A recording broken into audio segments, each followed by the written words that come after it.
Welcome to Paradigm Shift TV 314. This is your brother, Pianki Patamatulu, Nefer Amon. Hold up, bro. You're supposed to be taking the hyenas from the internet. So, hey, everybody. Welcome to Paradigm Shift TV 314 Takeover Show, where today, NoBody from Trust and Believe the Gospel will be your host.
Welcome to another episode of Paradigm Shift TV 314. This is a takeover show where your host, NoBody, always trying to tell everybody about somebody who can save anybody, and that is Jesus the Christ.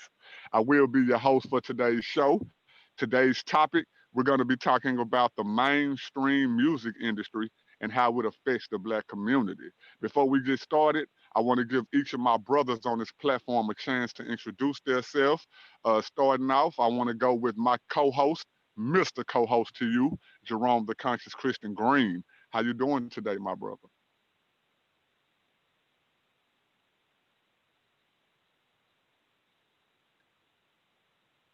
Unmute yourself, bro.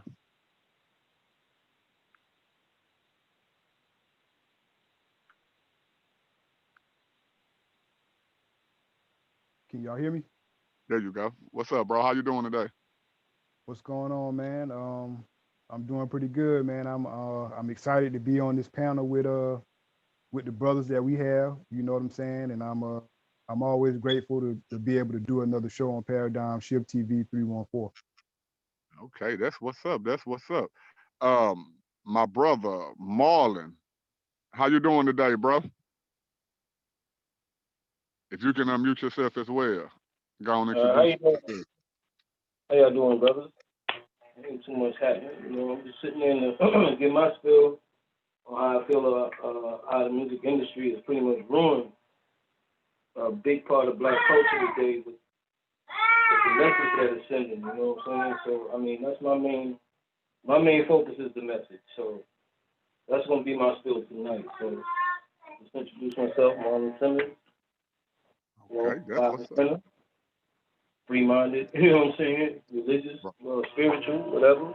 It ain't religious, but it's spiritual, and that's me. And I'm gonna get my feel on how I feel music is ruined us today, pretty much. Okay. That's what's up. That's what's up. For the listening audience, if you can, bro, put yourself back on mute if you don't mind. Yes, sir. For the listening audience, we have more people who are going to join the platform tonight. My two brothers are the first one to join the platform, and we're gonna not waste any time, and we're gonna kick this thing off. For anybody who know me, I am a former worldly rapper. I do Christian rap music now, and one of the reasons why, long story short, I started doing music at the age of 13. Of course, I didn't have no kids or anything like that.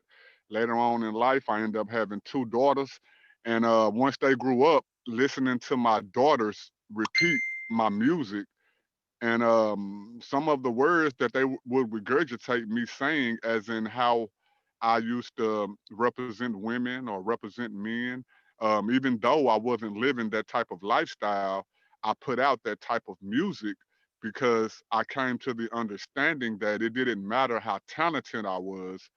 I had to put out the type of music that people would want to hear.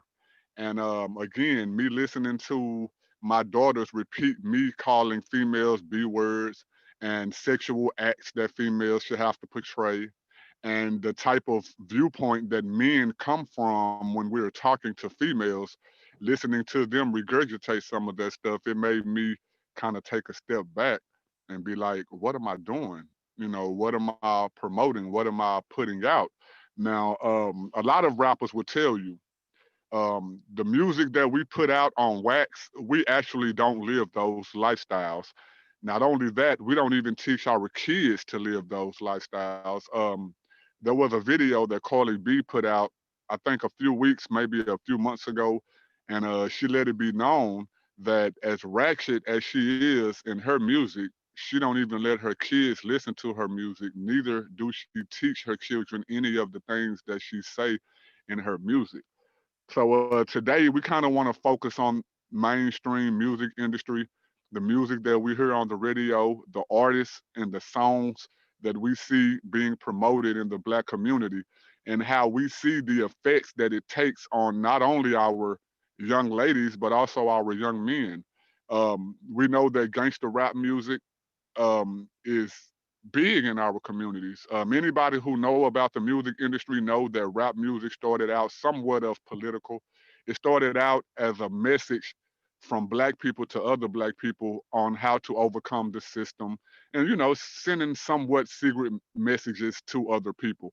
Over time, I'm not a Black versus white people, but I'm just going to be honest. Over time, white people have took a monopoly over the music industry and created record labels, to the fact to the point to where these record labels became the mainstream pushers of music, in which your music would not be able to be heard on mainstream platforms unless you were signed to one of these local labels.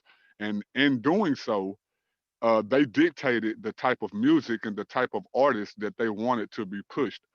And if we listen to the radio today, I challenge anybody to find one mainstream artist who's not promoting sexism, violence, a decline in morality when it comes to Black people.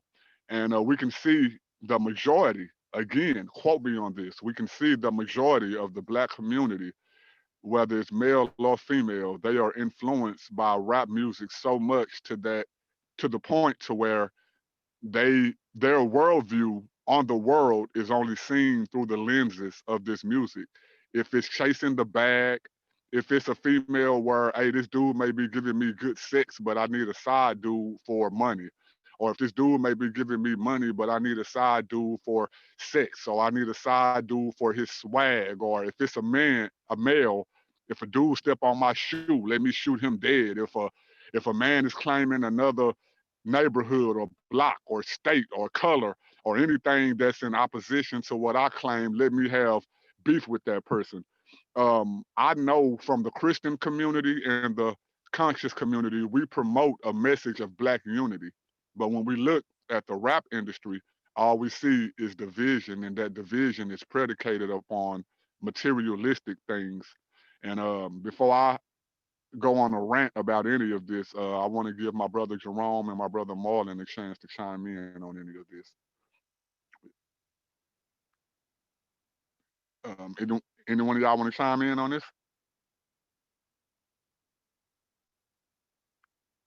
I'm not for sure what's going on with the mute button.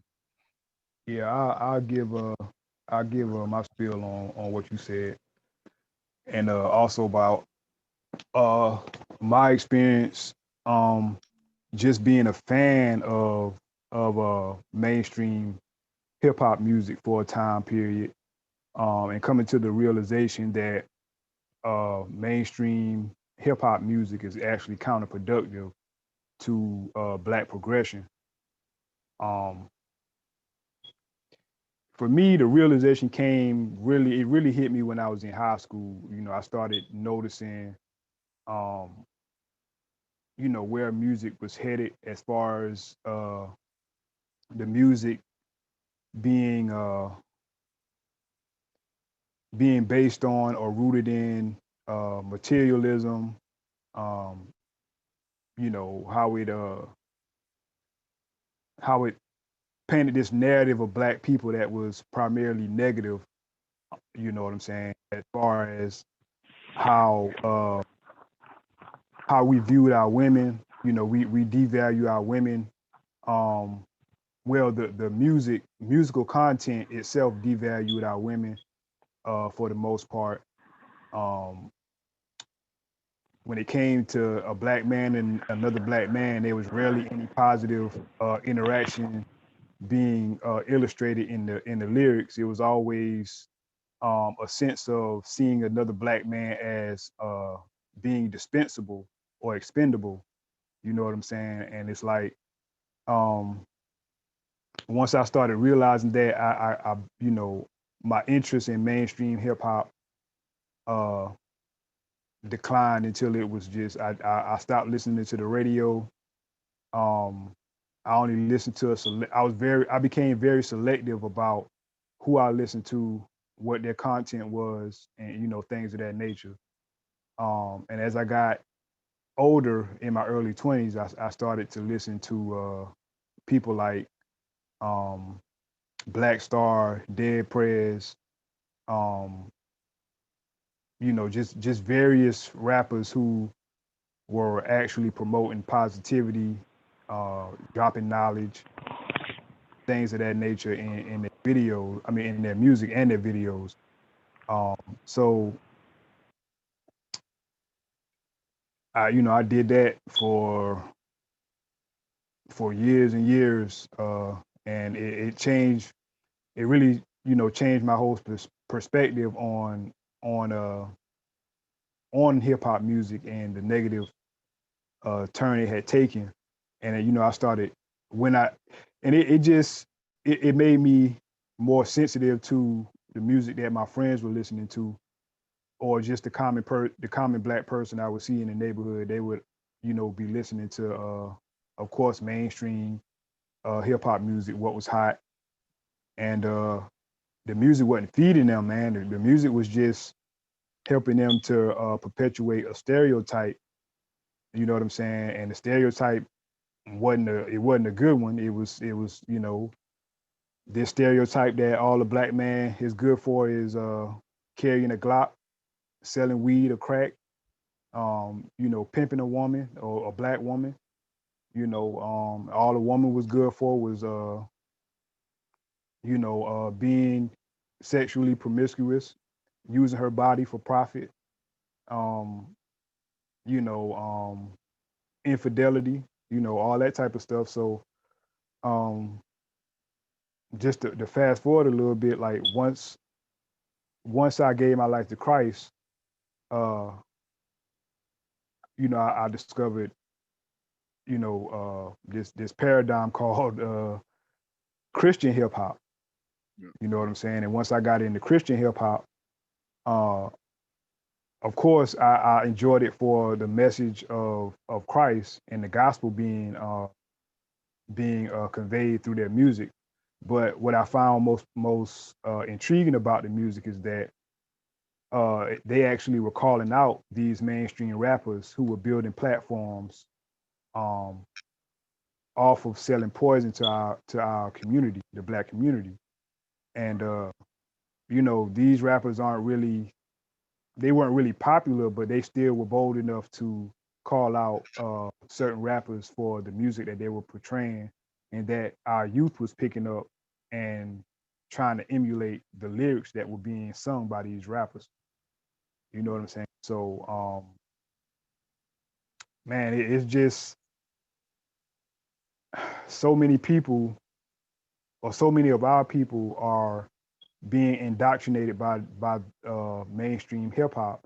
And when you sit back and actually contemplate the effects, it's gotten to a point where you have artists like Cardi B, Megan Thee Stallion. You have NBA YoungBoy, and people like him that are actually, they're not only influencing the youth that are under them, but they're actually influencing people that are my age, people that are 10, 15, almost 20 years older than me, literally. And I've seen this with my own eyes. They're actually influencing the older generation that came before them.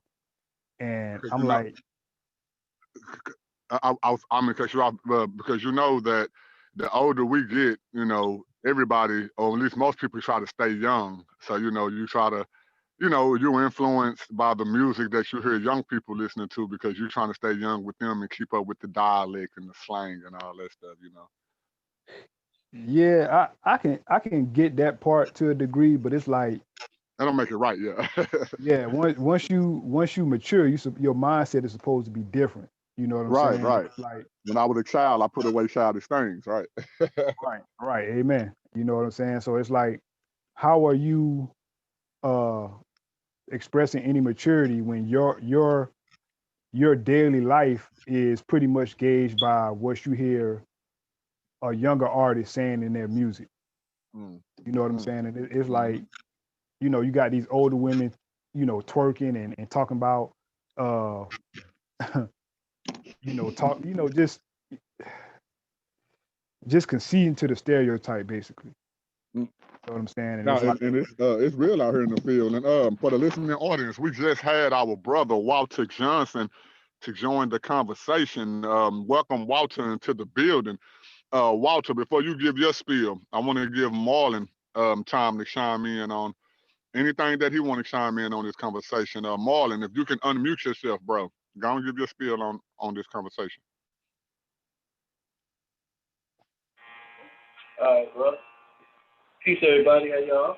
You know, my whole thing was, I was basically on the same level your brother Jerome was on, because I actually had a record deal. I did music for a while. You know, still have people come up to me now asking me if I still want to write for them or write with them or, you know, get on a track or do a track with them. I mean, and it's like with me, I love music from the heart, so I ain't gonna just say forget it, but it's gonna clean up and go towards a little closer back to where I came from in the 70s with it, you know. It kicked off when I was doing, that's when it kicked off.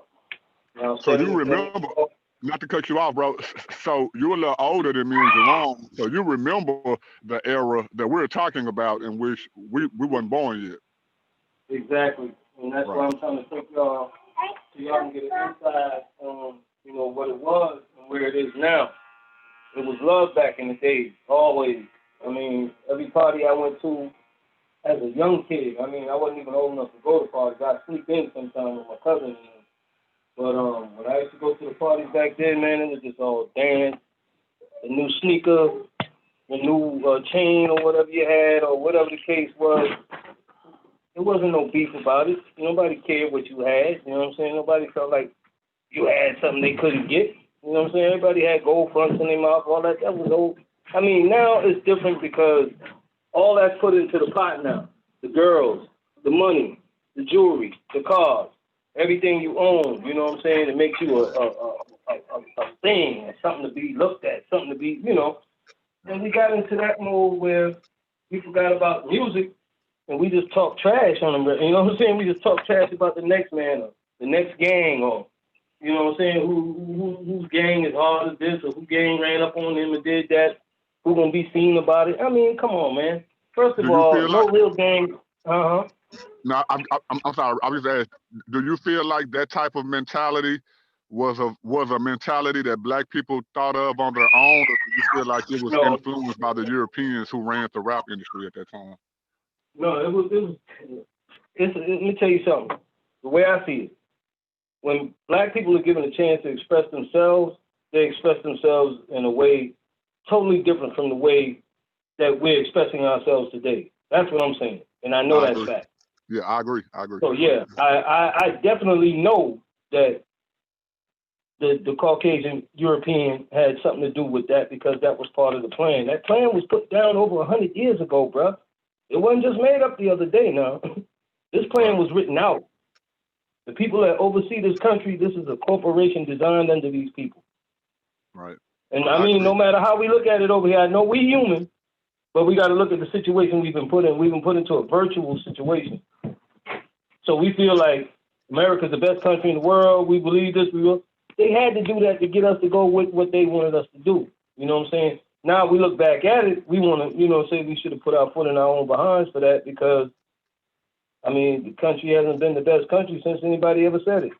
And I'm not just saying that to say that. I'm saying that to be real. Right. It hasn't been. I mean, I personally, not based off of racism or anything like that, but I personally do feel like America is the best country in the world. But at the same time, I agree with what you said too. And this is not a black versus white thing for the listening audience. We're not gonna act as if we're not gonna act as if white people can commit wrongdoings that black people can't commit.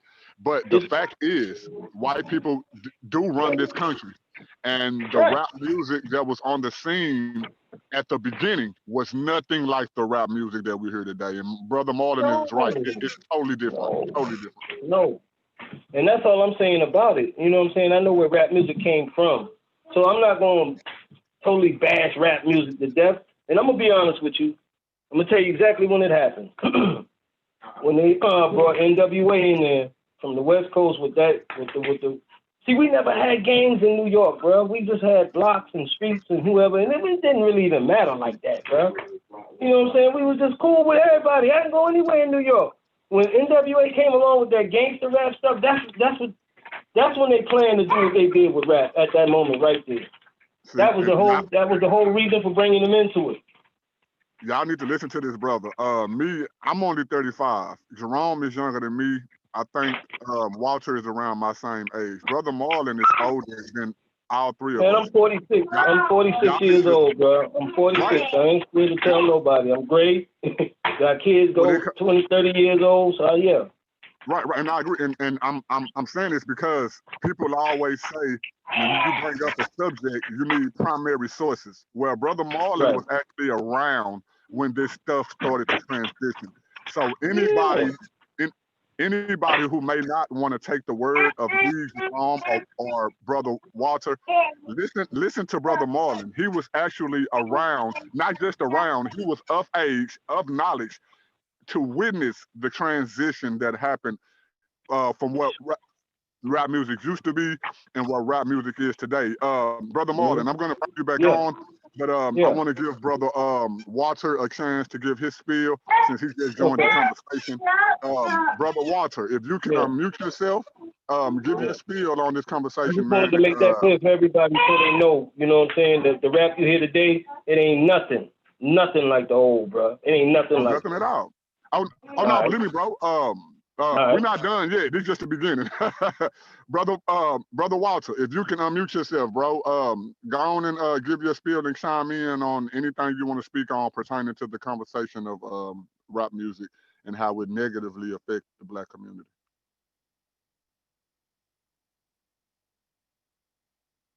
Brother Walter, are you in here? 1-678-50-83384. Unmute yourself.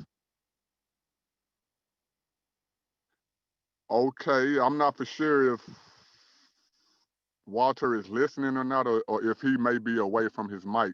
But I just want to add into what Brother Marlon said before I let Brother Jerome go.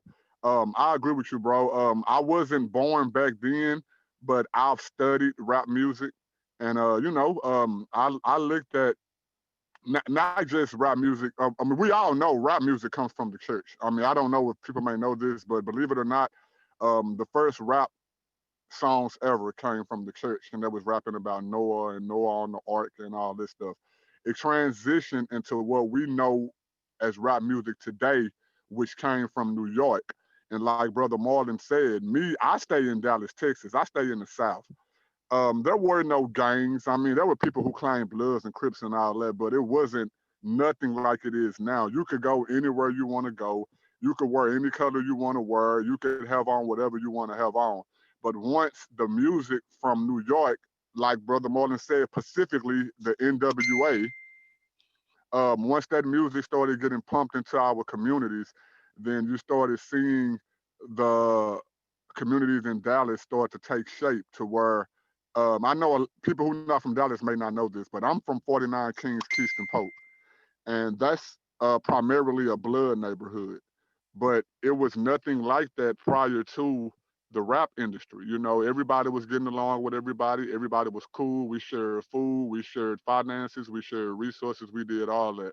Once rap music started to influence the culture, then you started seeing people, hey, I got on blue. You can't come over here wearing red. Or I got on red. You can't come over here wearing blue.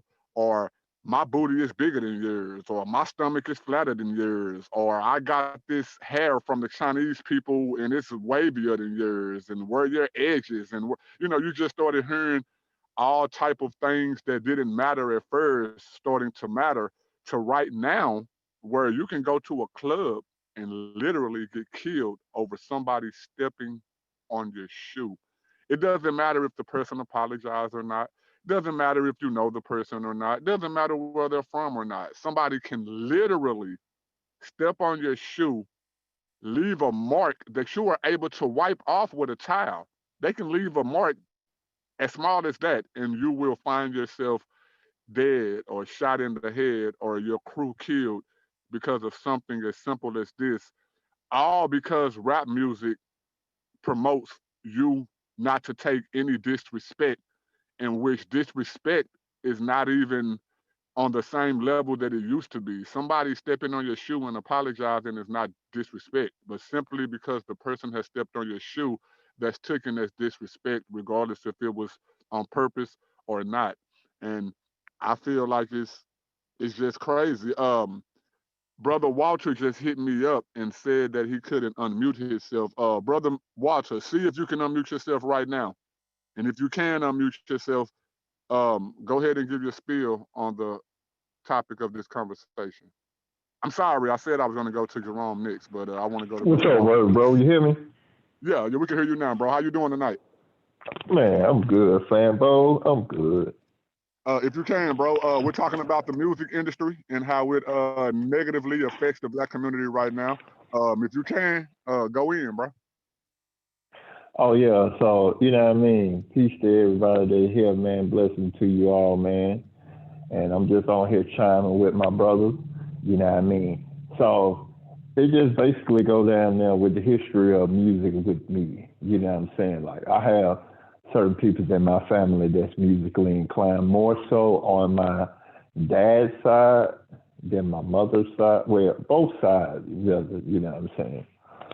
So, but, you know what I mean?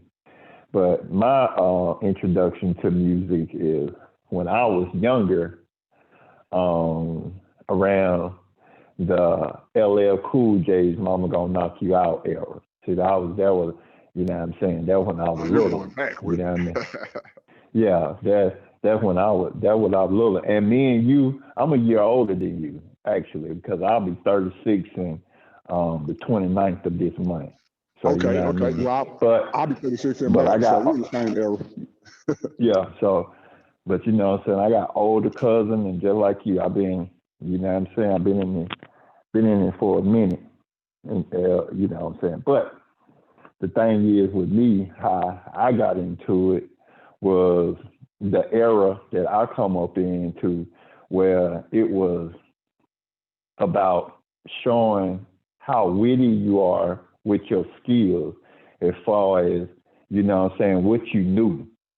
And, you know what I'm saying, not so much of the fresh era for me came in my junior year, middle school, you know what I mean? But, or high school rather, my 9th grade.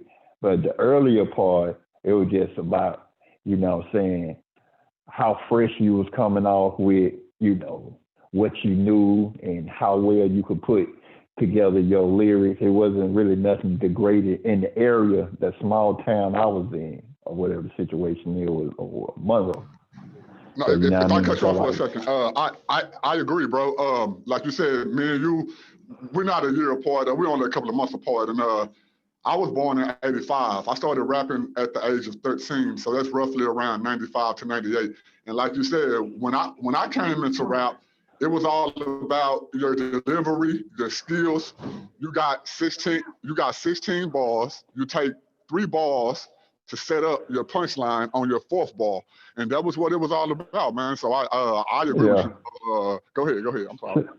So, you know what I mean? So the music that captivated or influenced me more so than anything until I got older and I started, studying the game. When I started, getting into it via my cousin, older cousin, is that I came up in the era of more people, like I said, listen to LL Cool J, and then I got around my cousin.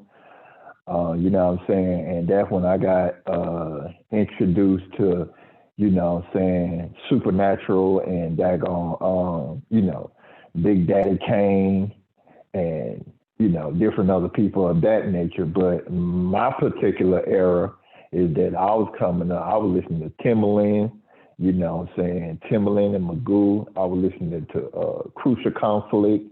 I was listening to, Bone Thugs and Harmony. And one of my favorite rappers, like, what did it for me with music was Busta Rhymes. And following, Busta Rhymes, which he had But see, what song it was? Woo-Ha, Got You All in Check. You know what I'm saying? And when he came out with that, So Dangerous. That was the first song that I heard from him, So Dangerous. I think it was like 97. I think I was like 13.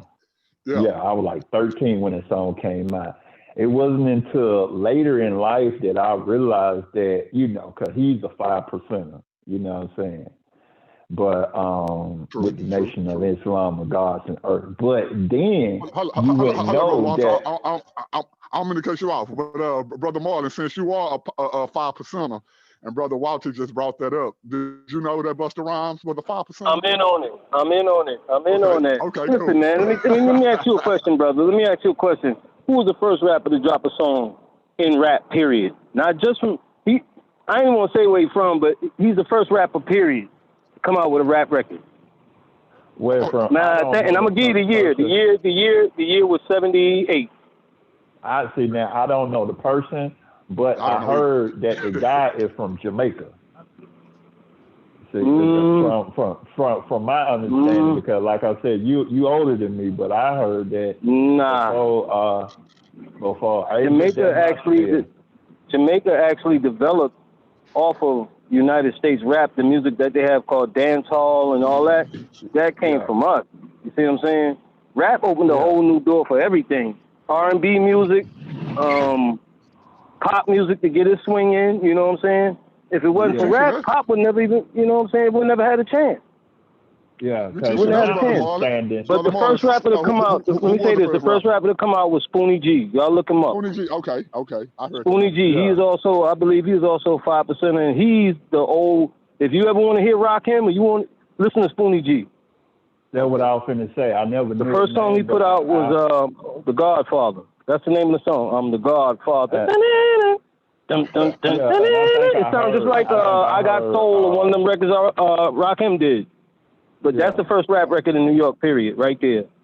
The Godfather. And that's the thing. It was that I was recently listening to an interview that Busta Rhymes was doing with the 85 South show with DC Young Fire, Carlos Miller, and Chico Bean. He was on there, you know what I'm saying? He was actually on there to promote the new album that he had, because it took him like 28 years or however many years to produce the first one. And all of his albums, when he go through, he went, because DC Young Fly being younger than all of us, he asked him how he stayed in the game as long as he did and be relevant and respected by the younger crowd.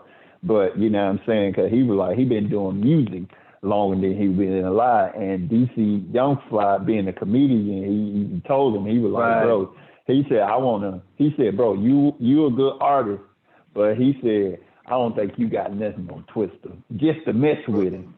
And Buster said, bro, you must not heard of Worldwide Chopper. I used to love that song back in the day, where all of the fastest rappers in the world get on one song, and it was done by it was done by your boy out of Chicago, Twister. He's the one that put that song together. But he goes into breaking down when he first got introduced to this, because he's part Jamaican. So, you know what I'm saying? So he got to breaking down how he fell in love with the game and where he get his information from, and the person that actually gave him his name. But he went on to talk about a dude from Jamaica, you know what I'm saying, that was talking about the dance hall and connecting the dots and different other things like that. So that's why I just couldn't think it. I didn't know his name, but he was like, back in the day, it was about. If I could, hip-hop, I know Brother Jerome don't have too long on the phone. I know Brother Jerome don't have too long in this conversation. I know me, Walter, and Marlon. I know we don't have no time limit. So, Brother Jerome, if you want to chime in on anything that you heard, or steer the conversation in another direction, but on the same topic, opportunity is yours, bro. I seen Brother Walter brought up Bone Thugs and Harmony. I know you want to chime in on that, Jerome. Seeing that you and I just saw a video today or yesterday from Crazy Bone. He read a letter letting the people know how the music industry was when he got into the music industry. I think I seen that jump too, and he was also talking. I ain't gonna cut you off and say it's the same thing, but I remember him. I don't know the date of the year, but when I saw it was last year. But he was talking about when they was 17, 18, 19 after Easy Pass or whatever the situation was, and they started to, you know what I'm saying, the East 99 came out, and then the Art of War and all they carrying on stuff, how they actually, he was talking about how the music industry was actually trying to get them to do some things that was against what they wanted to do. Right, and it was actually Eazy-E that actually told them to take on that what people like G. Craig Lewis and everybody else saying that they was into satanic worship, they were, they was into Ouija boards and all that carrying on. It was actually Eazy and somebody else that actually put that on their album cover and wanted them to go into that direction.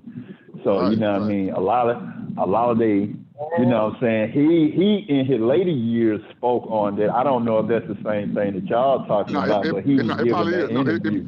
No, it most likely is.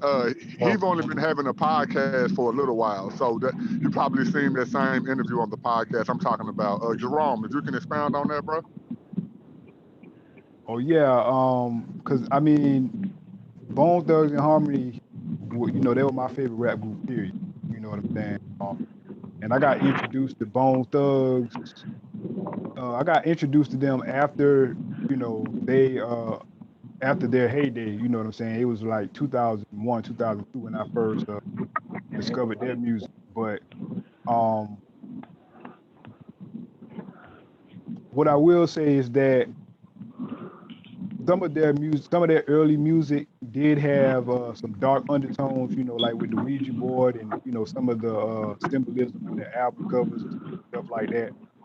And even before their first official EP, they had songs like Hell Sent, you know what I'm saying, and things like that they had made. But as they matured in their music, some of their content matured, you know what I'm saying, too. And they were one of the only groups that I know of that actually did not conform to what the industry was actually doing. Of course, they did talk about weed and to a degree they did talk about killing and stuff like that. But when music started to shift towards being more flashy and bragging about, you know, jewels and money and all that type of stuff. They never really conformed to that particular um that particular shift. So a lot of their videos after a while they weren't really getting played on the air like that. And I'll give you an example. They made a song called Change the World, and it was, if I can say, it was loosely based on the Bible. It was based on you know, what was going to happen during, you know, during the end times and stuff like that. Yeah. And that video literally got no play on the major stations like MTV, VH1, BET, you know, things like that. And that song came out way back in the year 2000. And because the song was so different to what everybody was used to, because 2000 was pretty much the, you know, the bling bling era and stuff like that. Right. But they made a song that was totally different. You know what I'm saying? And it didn't get any play. So you know, that's one example of why they were my favorite group for such a long time. And with the whole situation with Crazy Bone, I think it was what 2009, if not a little bit earlier, that he started to kind of speak out against what was going on in the music industry through his music. And as far as that particular video where he was talking about uh, how the music industry started to change direction, um, he was saying that there was a meeting between corporations that took place, and I don't know the full details, but what he was saying was that they actually let uh, the executives of certain record companies know that they were going to push uh, a particular um, they were going in a particular direction as far as music, and it wasn't a positive direction. They didn't want any positive hip hop music to be played through uh, you know, through the radio and on video and stuff like that. And they were doing it to fund the prison system, because they had the idea that if they continuously pumped out negative music and negative music videos in regards to hip hop, that the more people would try to emulate, or let me be more specific, the more young black males would see these videos and hear the lyrics in the music, the more they would try to emulate what they were hearing and seeing in the videos, and more than likely they would end up in jail. And You that's know what I'm crazy, saying? bro. Cause I've heard other people say it before. I heard Crazy Bone say it on his podcast. I'm not for sure how many times he said it before the podcast, but my first time hearing it was when he explained it on his podcast. Um, I can pull up a video. I can't think of his name right now, but he's a white Jewish dude, and he owns one of the major record companies. He's tall. He a tall Jewish dude with like blonde hair. He's even went on video saying that that was the purpose of his label in the first place. And this just goes to show people how smart these people are. And we're not just talking about white people. If you're not a Christian, I'm still going to use this term. This just shows how influential the devil is. He knows what to do. Like, they're not dumb. Like, anybody who's stuck behind stuff like racism or sexism, or if you're big, if you're fat, if you're short, if you're tall, they know how to manipulate the system. They know how to use media. They know what the people are into. And when we look at social media today, social media only gives them more power to see the mentality of each individual. And once they see the mentality of each individual, they're even better at pushing agendas that they want to push and get those agendas accomplished based off of the mind frame that they see the individual in, and they knew back then before social media that we were influenced by music. And then you look at social media and you can see like let's just say, like my brother Jerome brought up, look at Carly B, look at Megan Thee Stallion, look at the video WAP. We as humans know that that video is degrading. We know that the lyrics in the video is immoral. But then look at our youth. They may not know that, or they may not understand that, and they are influenced by it to where a girl is willing to go sleep with another girl. A dude is willing to go sleep with another dude. They're willing to have threesomes, foursomes, orgies, and all this because this music is being pumped into our community so hard, and it's not pumped to us. It's not pumped to Jerome. It's not pumped to Marlon. It's not pumped to Walter. It's pumped to our youth because they know that our youth is the future, and they know that right now our youth don't know their left from their right. So if they can teach them their left is right and right is left, then they have a better chance at overcoming their goal. If you don't know what their goal is the NWO. The NWO is the New World Order. The New World Order has a doctrine in which they want to push a one world currency, a one world government, and a one world religion. Guess what that one world religion is? That one world religion is do as thy will. You can look up Aleister Crowley. You can look up Jay-Z. You can look up Albert Pike. They all will tell you that this is the will of the NWO. And do as thou wilt means you can do whatever you want to. Morality does not matter. So what they do is they push in our neighborhoods immorality, which if a girl get with a girl, how she gonna have a baby? If a dude get with a dude, how he gonna have a baby?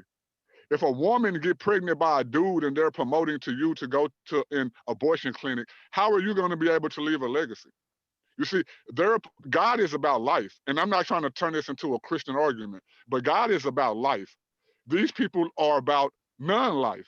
So they want us to go to the abortion clinics. They want our women to be tied up with other women. They want our men to be tied up with other men. They want our men to think that this woman isn't good enough if she's not good in this one area, even if she's fulfilling all other areas. They want our women to think the same thing. They want us to have a side chick, a side dude, 2 or 3 of them. They want us to be so influenced by getting the bag that we are willing to degrade ourselves, whether if we got to be strippers, sell dope. If I say I'm all about black people or black unity, but I'm willing to kill this next dude because, hey, that bag was 100,000. I ain't gonna let nobody come between me and 100,000. They're trying to get us to follow after materialistic things to the point to where we degrade ourselves in the flesh to where God is not even relevant, no matter what God you believe in. Because like I said, this is not a God versus Christian God versus whoever. This is morality versus non-morality. No matter what God you believe in, I'm pretty sure your God is telling you that a man should be with a woman should be with a man. Homosexuality is wrong. Killing your brother is wrong. Killing your sister is wrong. Pumping drugs to your neighborhood is wrong. Smoking and drinking and doing that to the level to where you don't know your left from the right, that's wrong. I don't care what you believe. All of our religions teach that. And these people want to push into our neighborhoods, into our people, that you can do whatever you want. When we look back, when rap was on point, and we look at the black community, it was a shame for a black woman to walk around pregnant without being married. Black Wall Street was built based off of the type of music that Brother Marlon was talking about, when it was about political influence, when it was about getting yourself right. You look at music today, it has nothing to do with political influence or moral influence. It's all about getting that bag, even if you got to sell your soul or degrade yourself. And I'm sorry, y'all. Yes, indeed. But whoever want to go next, go ahead, y'all. Take off. Yeah, so you know what I'm saying? So like, you know, again, when I got into the music and, you know, started doing the research and all that carrying on stuff, you know, you ain't finna tell me that I wasn't influenced by the things that I heard, because when in my cousin era, you know, they were listening to Tupac, they were listening to Biggie, they were listening to, you know what I'm saying, they were listening to Bone, and they were listening to, you know, everything else. But the thing that they based everything they had on was, you know what I'm saying, like your delivery, your skill set, how your assembly, your metaphors, your punchlines, and different other things like that. So, you know, in my eye, that one was cool. So what I used to do, you know what I'm saying, is that I used to be rapping over other people's beats. You know what I'm saying? Or I sit down because, you know, back then, a lot of the times that a lot of the songs, if it wasn't in the beginning, it'll be at the end where they'll give you, you know, part of the beat of the intro. And, Excuse you me, know, Walter. that's how they used to, Excuse me, yeah, Walter. and you could dub that and then Walter, you rap go on the out the Walter. karaoke. Yeah, huh? No, I was just letting Brother Marlon know that he go after you. Unmute yourself, Marlon, Okay. and go after Walter, bro. Go ahead, Yeah, Walter. so, you know what I'm saying? So, you know, different other things like that. And then there, you know, then there was the, you know, because the introduction to Bone with me was Crossroads. You know what I'm saying? I remember when that song first dropped, I was at my auntie house. Me too. Yeah, you know what I'm saying? That the Crossroads. And then that's when I got introduced to Bone. And you know what I'm saying? The song that introduced to me to Timberland and Magoo was Up Jumps the Boogie. And you know what I'm saying? But I used to, and Missy in that group was my favorite rapper. You know what I'm saying? I used to like her swag or whatever. And then, you know, as time move on, you got your, you know, you know what I'm saying, with me, and then you had your daggone the Crucial Conflicts come out, Hague in the Middle of the Barn. I used to like them brothers. I had both.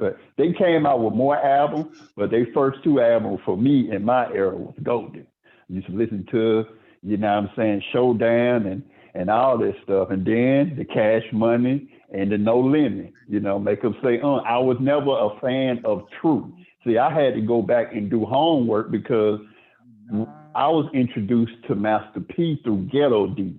I didn't know nothing about the first True, you know what I'm saying, about the Ice Cream Man and all that. I had to go back and listen to that, which it wasn't my era or my thing, but I had to go back and listen to that. Walter, ain't it funny?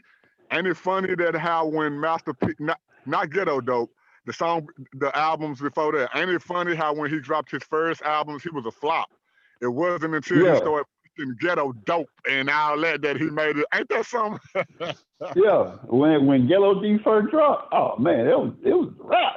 And then that, but see, you know, that came on and his businesses, or, you know, the money that his granddaddy left him, and he started pumping his junk out his CD, you know what I'm saying, his trunk, and then he got his own record store and everything. He started pumping his junk out of there.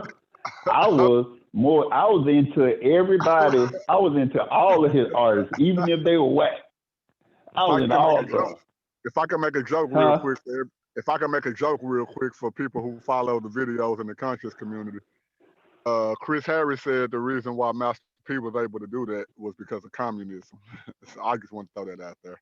If y'all didn't catch it, y'all don't catch it. That was an inside joke. Go ahead, bro.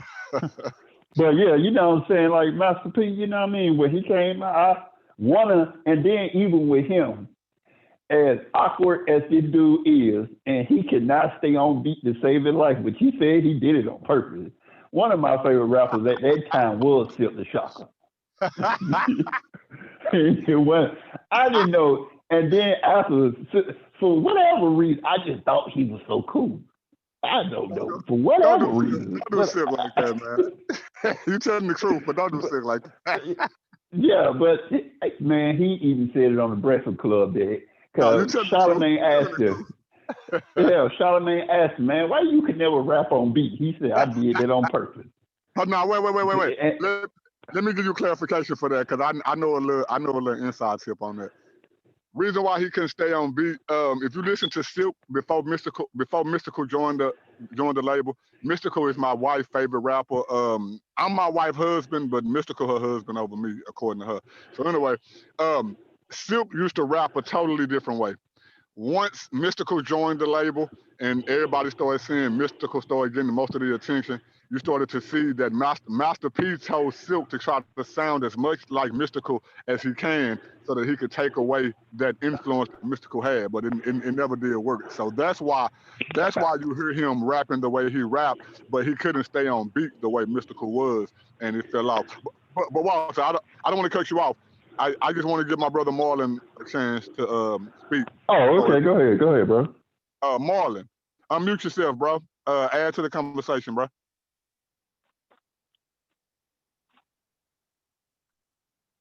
Brother Marlon, can you hear us? Probably got him on mute or something. Nah, it say ask him to unmute. I mean, he is on mute, but he got to unmute himself. Marlon, press your screen. It's the microphone on the left hand side, bro. Okay. Well, until he figure it out, Jerome, you want to add to that?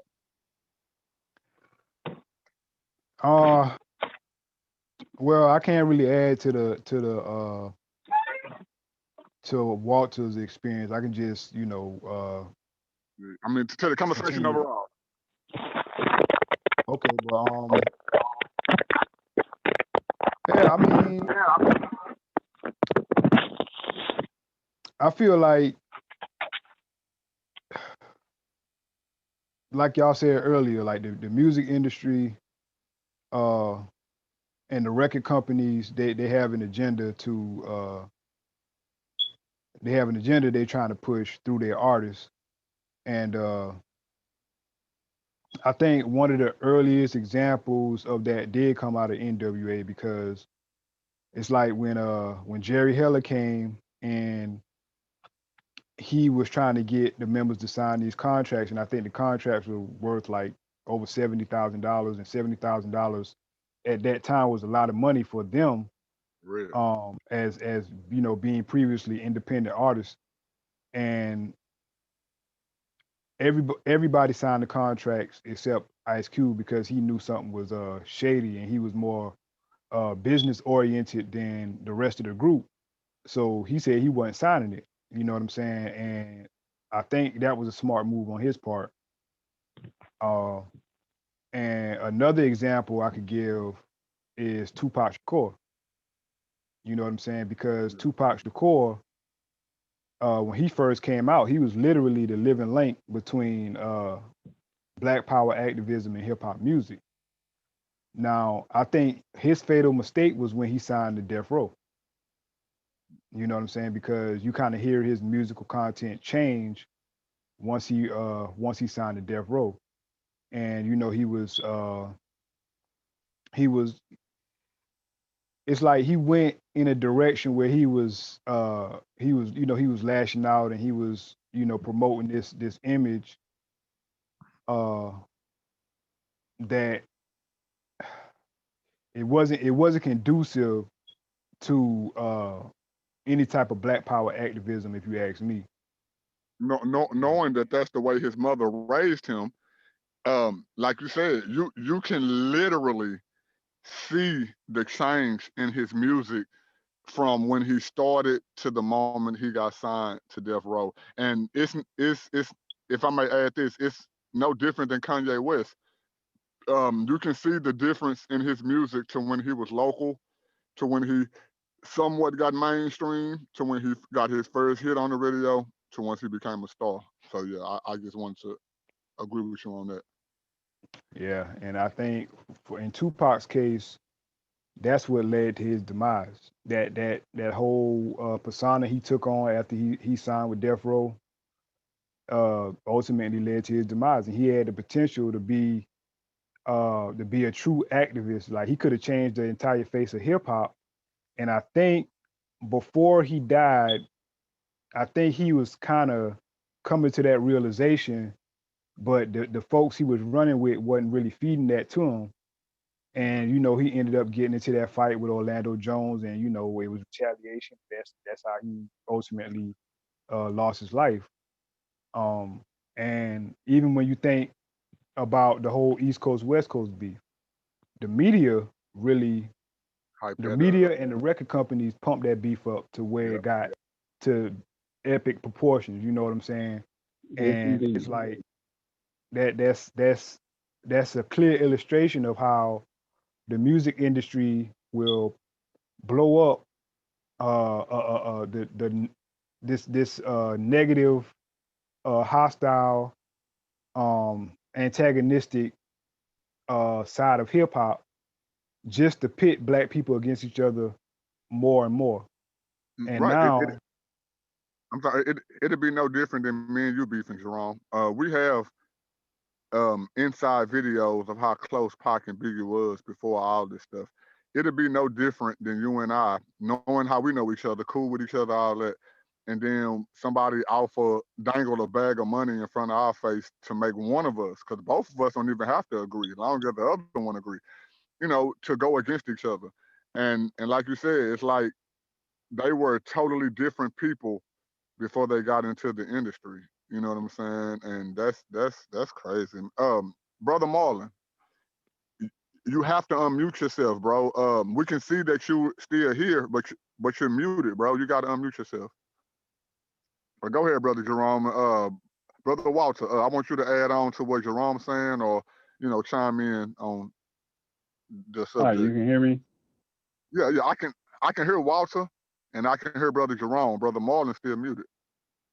Okay. So, you know what I mean? Like, a lot of the time, like, when transition happens, that whole vicariously living, you know what I'm saying, through the eyes of someone, or being roped into the whole notion, because my testimony is this, and I already know what it is. So, you know what I'm saying? It's like when I was doing music and wanted to get signed to the industry or whatever the situation is, via following the footsteps of my cousin, and even going to doing what I thought was Christian hip hop. You know what I mean? But at the same time, I knew I had skills, and I was getting into beat making or whatever. But the thing is with me was the business sense, because I had it, understanding entertainment, lawyers, and it was way before rap polices. You know what I'm saying? People being set up and all that, because that's a real thing. But you know what I'm saying? Like, before any of that, I had the sense of, being just in the limelight, thinking that it was more about, your talent than who you know. Being acknowledged for the skills that you had. Right. Yeah. So, you know what I'm saying? So, again, I used to write my song, and then, when I started popping in high school, because one of the first songs that I did in front of a crowd was at a pep rally. I think it was at a pep rally at school. And then, no, it was a talent show. One of the gym, the basketball coach, he used to have a talent show, putting on the hits. That's what it was called, putting on the hits 2 times out of the year. And what he'll do, because he had connection with different people, what he'll do, he'll get, local or underground artists to come and perform at our school. And at that time, who was hot was Baby D, Sammy Sam, Pastor Troy, and all of them. Them the people that was popular, and all them folks. So you stay in Georgia, Walter? Yeah. You know what I'm saying? Not too, about an hour away from Atlanta. Yeah, you know what I'm saying? But, he'll have people come down, and they'll be the closer. So you'll have the talent show going on, and you have to, you have to sign up. The acts I have to sign up, and then the people that come to see it, I have to, put in the money, because, again, it costs money. Then we'll be at the gym, food, all this stuff, gym, everybody. So me and my cousin, we used to work on the song. We had 3 songs, and first round people get like $100 or something like that, or $500 actually, because it was like 4 or 5 of us, can't remember the amount. And then the second one winner, they get like $250 or something like that, and then the third one they get like $100. So you know, we had like 3 songs. We had one song called Insane in the Brain, and then we had another song called Crazy Camp Click, because that was our name, Crazy Camp Click. And then we had another song that wasn't on the hype tip, but it was speaking toward, because my cousin came up, it was speaking toward, you know, people that we had turn back time, people that we had lost, you know, via whatever the situation is. You know what I'm saying? So the first time, my mindset, because the music that I listen to is that once I go up here and I kill them, all the girls that I want to talk to, I'm going to get their number. Say, Walter, not to cut you off, bro. That's one, the only, but that's one of the main things I had in my head as well. I had in my head that I ain't saying I'm the cutest person or none of that, whatever, but I'm 6'5", long hair, and I just knew that, hey, if I can get up here and make people see my talent, man, I'm gonna get all the coochie. What? The flat stomach. Brother Marlon just Walter. So I don't mean to cut you off. I want the audience who are fans of Brother Marlon to hear him speak as well. Brother Marlon, what's up, man? We've been missing you, man. Hold on, let me get back one right quick. Okay. Hold on. Yo. Yeah. Y'all hear me? Yeah. Yeah. We can hear you. Okay. But the whole thing is, I was just gonna say something about everything y'all been saying because it's all true. You got hip hop was so powerful, man. It was so powerful. It was more powerful than any music that ever came out, because it didn't just get kids' attention; it got everybody's attention. You know what I'm saying? Young, old, got everybody's attention. Black, so white. The things y'all saying about the devilish side of things that happen in the industry. See, understand, no artist needs anybody to sell their record. Okay, the only reason you have people that had jobs in the music industry like an A&R or somebody like that, they were nobodies, but to you, they could get your music out there. Yeah. They made money off of you. Yeah. You know what I'm saying? Because if you look at it now today, you could make a video and the video could be hot as hell. You put it on the internet and it blow up. Hell, you could sell records all day. That's it. And that's all it ever took. We didn't have the access to doing that. They did. So they used the artists, you know what I'm saying? They used what they wanted to do very bad, and that was make music to get them to do what they wanted them to do. Understand? If you want to rap real bad, watch this though. Watch this. Once we got the access to do what they're doing, look at what they did. They made music free. And this is what I mean by that. Artists now only make money based off the shows that you can promote. Because if you, let's say you Jay-Z, once you put a song on YouTube, that song is going to get copied. It's going to get put to all the outlets that are on social media. Therefore, you don't make any money based off of your album. The only money you make now is the money that you make based off the tickets of the people who come to your shows. I can remember, because I was one of them. We used to sit at the, corner stores and liquor stores and sell our CDs for $10, $5 a pop. People were actually making money back then when you were doing it that way. But ever since the internet came out, now you can post one of your songs to the internet. That song is gonna go to every platform in less than 10 minutes. And now you can't make any money based off of your song sale. You're gonna have to make money based on the people who can show to your show. So yeah, I feel you on that, bro. I feel you.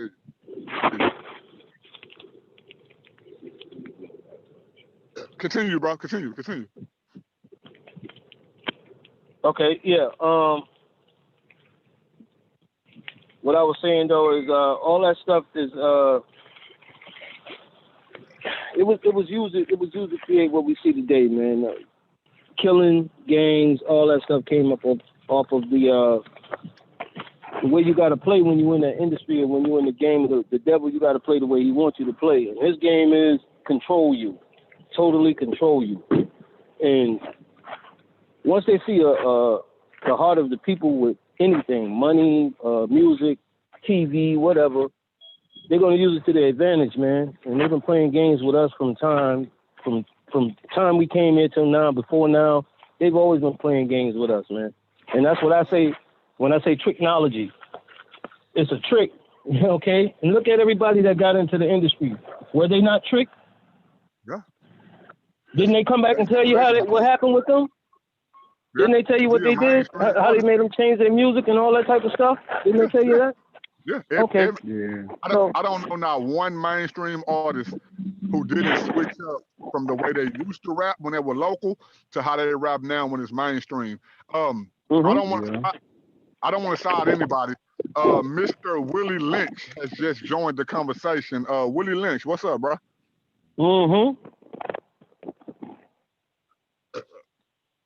Willie Lynch, if you could take yourself off of mute, what's up, bro? We don't mind you adding to the conversation. What's good with you, bro? Hey, how's it going? Can you hear me? Oh yeah. We can hear you.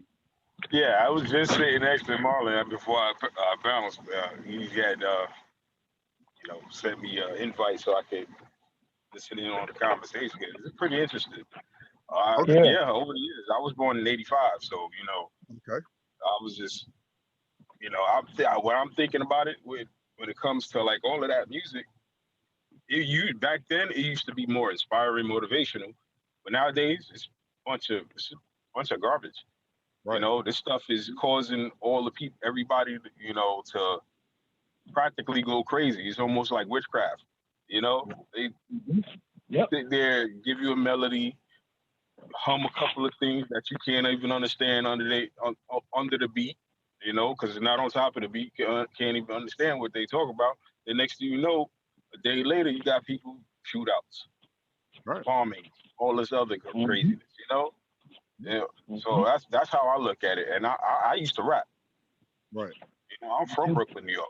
I used to rap, and I haven't even touched the pen and the pad in like almost six years. Just because Willie, I feel like you sound like me. Willie, you sound like me, man. You and I was born in the same year. I used to rap. I got videos all over the internet. I got vehicles with my face wrapped on it, posters, flyers. I've shared the same stage with Ice Cube, Life Jennings, Cherish, Mr. Rag Daddy, all that. And just like you, like I've seen the transition, and I haven't picked up a pen in a minute, bro. And like you said, it's because when you listen to rap today, you know that you really, I'm not saying you specifically, I'm just talking about as an artist. We know that we really don't have a chance because it's not about your lyrics. It's not about your uniqueness. It's about who's willing to sell out for these major record labels who are willing to promote you on 105.7 Steve Harvey or 97.9 or K104 or any of the other major labels. It's like who's willing to sell their talent to promote what we want to promote rather than promoting what you actually got into music for. I feel you on that, bro. Oh yeah. After it changed, it's just my motivation and it just went down. Like I just hearing all the new stuff. Like some of the stuff I look at, was brought to my attention, and I just look at it like, how in the world did this person make money? Man, can't even understand the words coming out of their mouth. For real. They like this? That's me. This is me. This is me talking. Like that. They like this now? What's going on? And then the people around me, I see them start gravitating into it. I'm like, you just lost a whole lot of brain cells. Yeah. Brother Marlon made a good point earlier. I know a lot of people didn't see this, but because this was in our dialogue chat, Brother Marlon made a good point earlier when he said they are dumbing us down, and when they dumb us down, we're able to accept anything. Yeah. You know what I'm saying? Like I said before, brother, the strongest thing you possess is your mind. So why fight you physically or try to go against you without controlling your mind first? Because that controls everything that's a part of you. So if I get your mind, I don't care about how big you are. That shit don't bother me. I got your mind. So if I tell you sit your big ass down, you're going to sit your big ass down. If y'all people out there in the listening audience, have you ever heard of a meathead? A meathead is a person with all the muscles, all the height, all the strength, but can't tell his left from his right. He has to have, I don't know if y'all watch wrestling. Look at Brock Lesnar and Paul Heyman. Brock Lesnar is the meathead. Paul Heyman is the mouthpiece. Paul Heyman know everything that goes left, right, up, down, straight forward, back, this. Brock wouldn't be who Brock is if he didn't have Paul. Paul is the brains. Brock is just the meathead. And the music industry, when it comes to the black community, they understand that they could be the Paul Heyman while putting the Brock in front of them. This is what it is. You know? Yes, That's what it is. Brother We all Walter, if you want to meatheads, chime like you in, go said. ahead, bro. Yeah, no, I was just listening, bro, and I'm like, that's absolutely correct. And you know, like the Feel bad, don't it? It's more it from, you know, who I am now, you know what I'm saying, opposed to the person that I was then. You kind of see that it's more of the science and the mathematics, because, you know, we know about, you know, the bars and the measures and different other things of that nature, how we are supposed to structure songs and how we're supposed to have certain flow.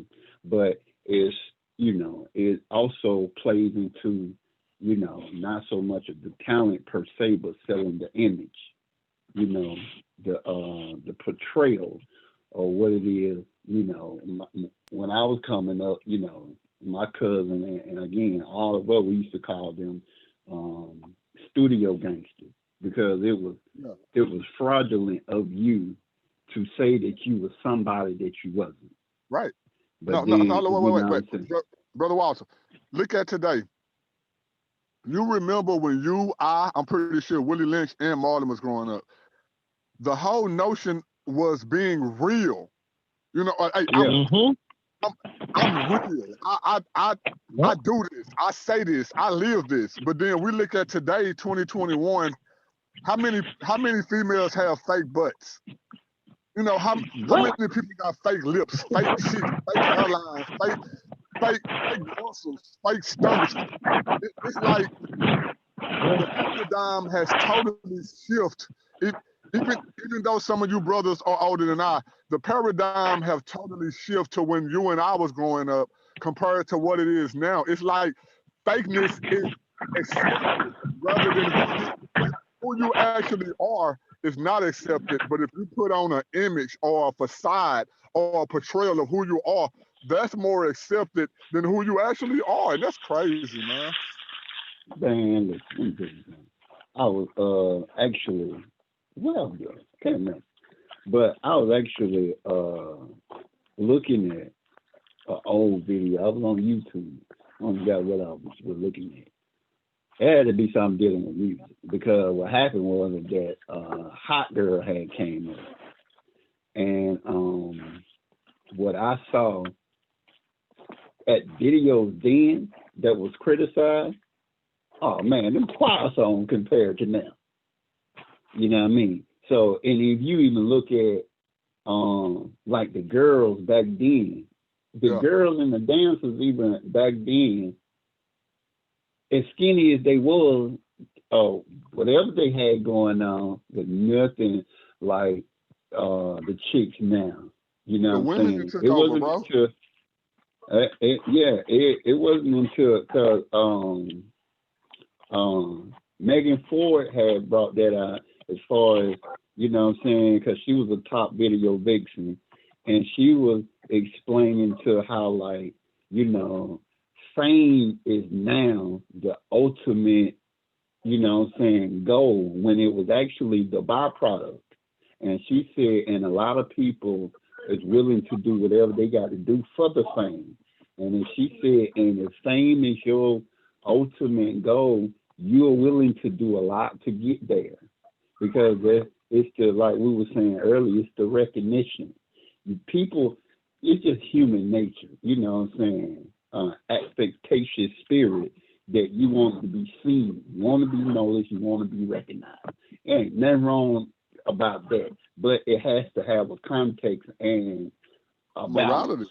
Morality. No, yeah, if I could piggyback on what you said, bro, and I want brother Willie Lynch to go after this and brother Marlon to go after him.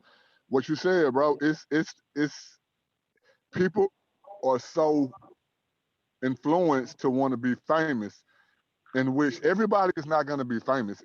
It just is what it is. But people are so influenced to be famous that they're willing to sell their soul to the point to where they're willing to degrade themselves on a level lower than someone who has already degraded themselves just to get famous. You know, like, I'm going to take this off subject a little bit, but look at the porn industry. Imagine the first woman who was just willing to show herself on camera having sex. And now, and then look at the first woman who was willing to show herself on camera giving fellatio. And then now look at the woman who's willing to go on camera having sex, giving fellatio with a man, with a woman, with a dog, with a cat, with a dildo. With, you know, it's like a level gets set that we shouldn't fall up under. Somebody breaks that level and becomes more rich and more famous than any other person on that level. And then the next generation or next person takes that level to a lower level. You know what I'm saying? Brother Willie Lynch, how you feel about that, bro? You got to unmute yourself, Brother Willie. I had to do to him like you did, you know what I mean? But sometimes they do that. Okay, there you go. Bad. I was getting ready to order some food. Oh, you good? Hey, I want some too, man. Hey, give me some, whatever you're getting. I'm hungry, man. Nah, but pretty much, yeah, you're right. They are degrading themselves just for a spotlight, you know, for extra money and a spotlight to be seen, you know. It has a lot to, when it comes to females are more emotional than men. Right. Well, I can't really say that anymore. I don't really know. You're right. Hey, no, don't get me wrong. Don't get me wrong. You're being nice. But if we go off statistics, females are more emotional than men. But go ahead. They are. Yeah, but a lot of, you know, the new generation has been showing female emotions. But at the same time, you know, it's easier to break a female's self-esteem. It's a lot easier, and that's the problem also. They go after a woman's self-esteem, and whether she's married, whether she's single, living her life or anything like that, she's still got dreams going through her head. You could just, if you look into a woman's eyes and you actually see, like, watch her while she's doing something or seeing a video of something, she imagines herself in the position of that, where, you know, where they're making money and all of that stuff. She's imagining herself right there in that spot. That's true. You know? Yeah, yes indeed. Easier to break a female self-esteem. And I know the brother gonna come in and he can come on in.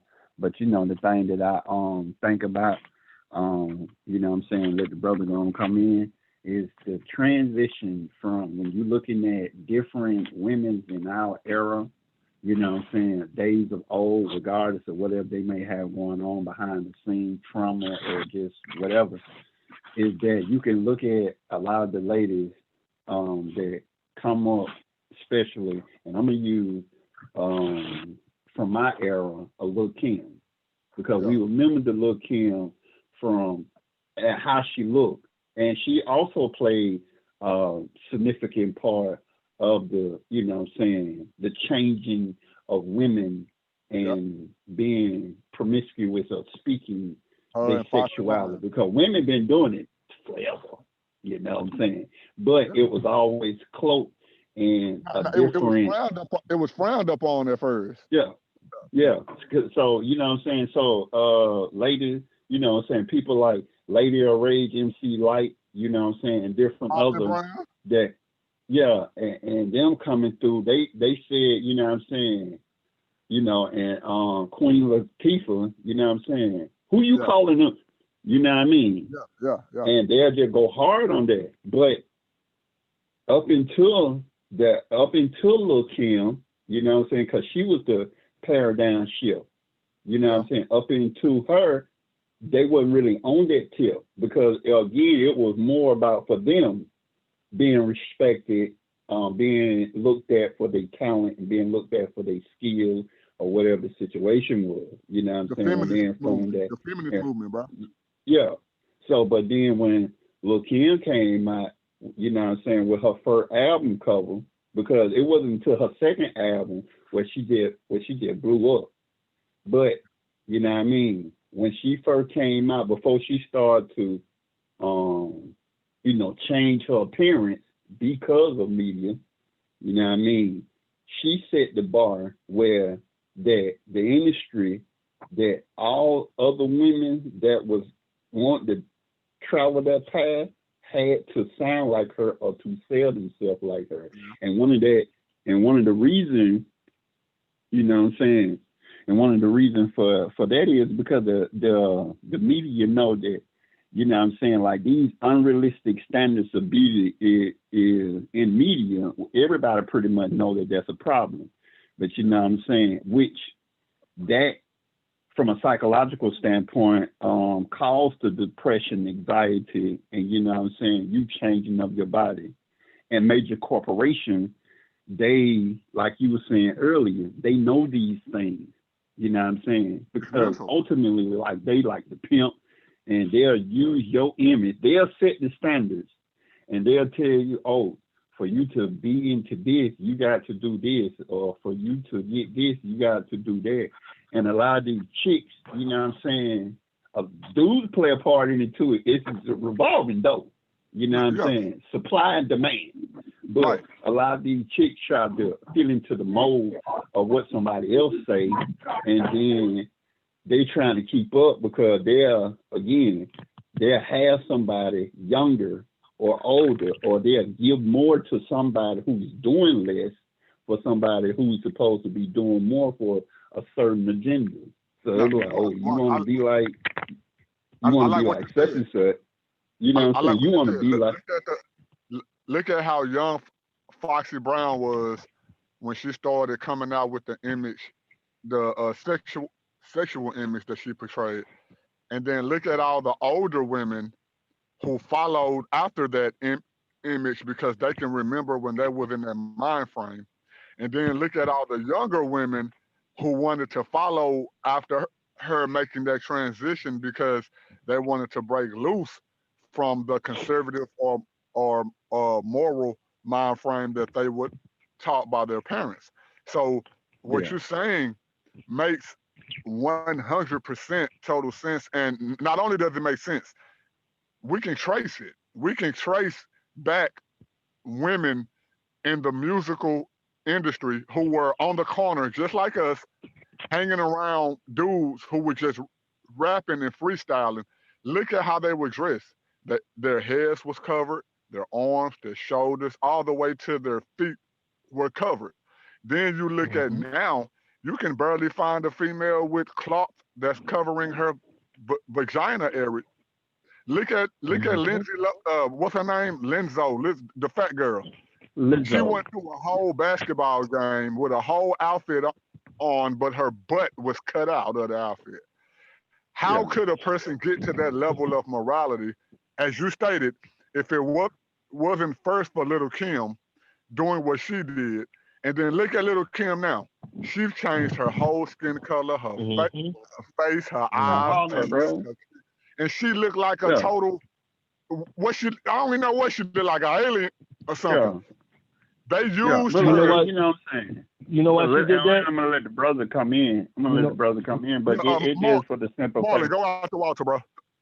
Yeah, but it's just the simple fact of the unrealistic, you know what I'm saying, standards. Because we know that female beauty is everywhere. You know what I'm saying? And we live in, you know what I'm saying, a male-dominated society of what they try to push.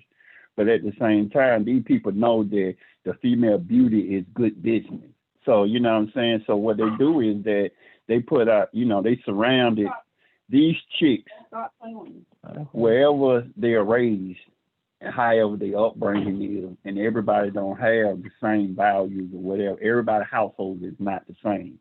But these dudes these people, I would say, they kind of know that. So they these women, man, they surrounded by images of unrealistic, you know what I'm saying, beauty. You know what I'm saying? In which that what they do is that creates again the anxiety and the breakdown, because I had did a post in a group that I'm a part of, you know what I'm saying, about Lil Kim, because I was on YouTube and I was watching, you know what I'm saying, one of the old videos of, I think it was like Ladies Night, where it was Lil Kim, the Brat, Missy Elliott, and Aaliyah, and all along they was talking, and they was young, and then they were asking them about the video or whatever situation there, and I was looking at Lil Kim, man, and she was still talking. She was young. She was just talking about, you know what I'm saying, how, you know, they want to be free with what they're saying in the context of they want to, you know what I'm saying, not be scared to say the things that they want to say because of their age and not be held back. But little did, you know what I'm saying, that we were knowing at that time that was the liberation was given an opportunity for people of like right now. Because it's like, you know what I'm saying, mating is part of human existence, but it's a guideline to doing it. No, watch this. Why couldn't they find? Yeah. Why couldn't they find a Taylor Swift or whatever other white girl to push their agenda? This is because, and this is not me being racist. They know that they know that black people are influential. They know that if they could get us in the mind frame to do what they want us to do, they can dictate the whole world. Don't get me wrong. Bottom line is this, brother. Bottom line is they already know from structuring DNA for thousands of years with us, from Africa to now to our first meeting. They studied and they did the intel on us, and they know what we know. We don't know what they know. We don't know what they know. Institution. And see, that's the thing. Exactly. They have us under the umbrella. They know where we are. They're at least 50 years ahead of us when it comes to the information and the things that are awaiting, you know, our future. They're at least 50 years ahead of us, man. And notice what Paul Morton said. He said at least. Go ahead, brother. Yeah, that's at the least. At the least. That I know. And I know that's a fact. You can look that up anywhere if you want. I don't care. You can ask. If somebody going to tell you the truth, they're going to tell you. And it better be one of their officials, and it got to be a high-ranking one, because most of the people over here, the officials over here that we look at as officials, president, senators, governors, mayors, they work for a corporation, bro. America is a corporation. Look at how many people we have in our government. Most countries don't have but one person that runs the country, and they have assistants, but they are the one person that run it. Yeah, I agree. No, I agree. It's not set up like a democracy, and all that stuff right there. Democracy, politics, all those words have to do with one word that really makes me sick to my stomach when I think about it, and it's game. You can find that word game in any one of them definitions of those words, because that's what they are. Right. Politics is a game. They play games with you. Yeah, I just think like Brother war. Warren back on what you said. Just like war. War's a game too. That's how they make their money. Yes, it is. I mean, how in the world are you making money killing people? How humane is that? Insurance. See, America's covered now. You got to understand. Everything has to have insurance to make sure that it's going to be backed if it ever crumbles. America's insurance is the gold they have in Europe that they put all their royalty and wealth on. It's enough gold to, I say, be worth at the amount of about maybe $400 or $500 trillion in gold. 400 or 500 trillion. Okay. And it's the same mind frame. Like as I said earlier, I'm not trying to say one race is better than the other, because all sin is equal. No. Watch it though. We can look at today. We can watch A&W. You know, the network. We can watch all kind of shows. We can see white women are willing to kill their husbands at a rate faster than black women are willing to kill their husbands. Yeah. And it all goes back to what Brother Marlon said. It goes back to because they want the bag. Forget life, forget love, forget all. They want the bag. So Right. now they're trying to push you as black people. They're trying to push you into their same mentality. They want you to say, "Hey, forget if you've been with your husband 20, 30, 40 years. Y'all done built a legacy. If that bag come along, take that bag." You see what I'm saying? We were never like this, and I'm not gonna say all. I'm gonna say some. As a majority, we were never like this.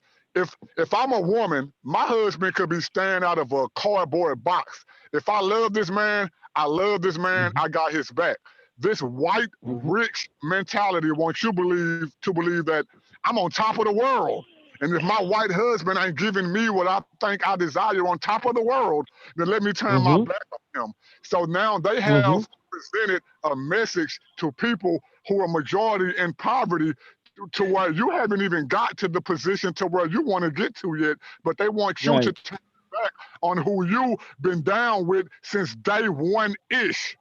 You see what I'm saying? So And okay. So basically, brother, you saying they pulling the Eve on us. They putting the They Eve on us. Yeah. They putting the Eve on us. Yeah. Telling us to go. God told us, hey, don't go. Now watch this. God didn't tell Eve. God told Adam, hey, don't go bite that fruit. But then the serpent come along and tell Eve, hey, go bite that fruit. And then what men do? Men just want to watch this. Men just want a little coochie, man. We just want to touch a little titty, grab a little butt. So what Eve say? Hey, Adam, in order to touch this butt, to touch these titties, I'm gonna need you to go bite this fruit. And what we do? We go right behind them and bite the fruit. I think this was Louis Farrakhan said this, and I could be mistaken. Louis Farrakhan said, if you get the woman, you got the man. None of us really care about a big house, a fancy car, gold chains. I'm gonna just be honest. As me neither. None of us really care about that. We only care about that so we can get share coochie. We want your coochie. And if you think that if you got the biggest house, the flashiest car, or the jewelry, I could get your coochie, guess what? I'm going to go do that to what? Get your coochie. They don't get it, man. They don't get it, bro. Yeah. They don't get it, bro. They don't get it. And you know what? You want to know something real funny? Because, I mean, I've been married, 6, going on 7 years? Now watch this, bro. I've been with my wife. I've been with my wife going on 20 years this year, and we've been married for 17 years. So yeah. That's what's up right there. Well, I noticed that there was a lot of things that my wife didn't know about that she should have known, you know? And there's a lot of things that I've taught my wife, and I've had to literally put a stop to certain things that, you know, because I mean, what I seen was the world now of how they manipulate our women. That was starting to manifest itself. And beforehand, I literally have. I don't mean to cut you off real quick. I want you to continue. Do you believe in the Bible? Do I believe in the Bible? I believe there's a God. Okay. I'm not gonna question you on that. Yeah. This is a whole different show. But go ahead. I just want to ask that. Go finish your point. I do consider myself a Christian, and well, you know, but at the same time, it's very conflicting. It's very conflicting. No, bro. I don't even want us to go down that rabbit hole. We can save that for another show. I'm gonna say real quick. We can do that then. I just want to ask. But go ahead and finish the point that you was making about husbands. Brother Jacobus want to go in on it. Oh no, going no. This is no. It's all good, man. Hey, you got some heat now. You got some heat. This is Brother Willie Lynch. First time coming on the show. I've never met this brother. I'm happy that he came on the show. Yeah. I don't know him from Adam. So I'm happy he was able to come into the. So I just want to ask that question. But I'm sorry, bro. I didn't want to. I didn't want to. Partner, Jacoby. I just want to ask that. But go ahead and continue with what you were saying. And you were talking about how people say that if we got the woman, then we got the man. That's what you were talking about.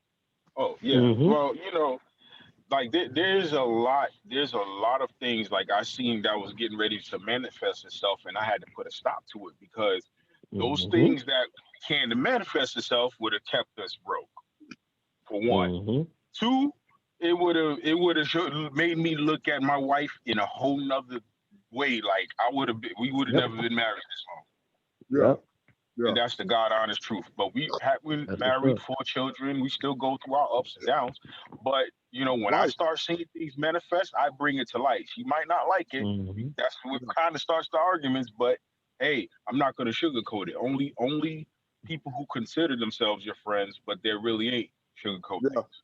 Tell you the If truth. you're Yeah. if a real friend is gonna sit there and give it to you straight. All Right. right. A Right. real husband is gonna still give it to you straight. I give it to my, but guess what? After the arguments, guess what? She come back and tells me I was right. You're right. She You're was right. wrong to chew me out for That's that right. and all that stuff.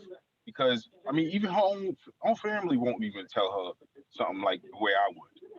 Yeah. You No, know? Right. no. That's watch this, and I don't know to what level, but that goes back to show if you notice when you read the Bible, it says who is thy brother, who is thy mother, sister, and all that. It never says who is thy wife. You know what I'm saying? Because the Bible understands that no matter what disputes we may have as couples, men being the head. Now, you can lead your wife into any direction, wrong or right. But if you're in the right mind frame, you're gonna lead your Mhm. wife into the right direction. And when you say Mhm. something that's right, she may not get it then. And this is speaking from a person. I've been my wife 20 years. I'm just 35. So that That's the shows truth. you That's I've been with 100% true. I've been with my wife for 20 years, so that means that I've been with my wife. Me being 35, I've been with my wife longer than I've been with myself. So based off of Right. what Brother Willie is saying, sometimes when you're speaking that truth, your wife may not get it right then. But then once Mhm. she get the now, if she's in the right mind frame and right sound mind and body, she gonna get it. You know, it may Mhm. take a little longer, but watch this. Right. This what God said: the man is the head, because Mhm. we understand stuff faster than our women may be. Yeah. The Bible don't Yeah. say that we are the head so that we can slap our women and make them do what we say. Right. The Bible Right. teaches that we are the head because we get We certain things faster understand. than women We do, and it understand goes it. back to what Brother Willie said, because the women operate more on emotion rather than Right. fact. That's just So true. then we have to what? Understand that. And once we understand that, we know how to deal with that. Like you said. Right. You And don't like Brother pop Willie said, off. some Handle it. dudes will act like females, but that still Yep. doesn't take away from the fact that God put the man as the Right. head of woman on this earth, because we Right. do understand what we Right. understand based off of Right. all that God put us in. So yeah. Yep. And that's the truth right there. That's 100%. I agree with you. Remember, That's true. because why do you think the word man is in the word woman? Whoa, Mhm. whoa. God Hold didn't on, get hold woman on. from the earth. She has a Hold on, womb. They wait, campaigning to wait. change that. She has a Hold on, wait. womb. She's a woman.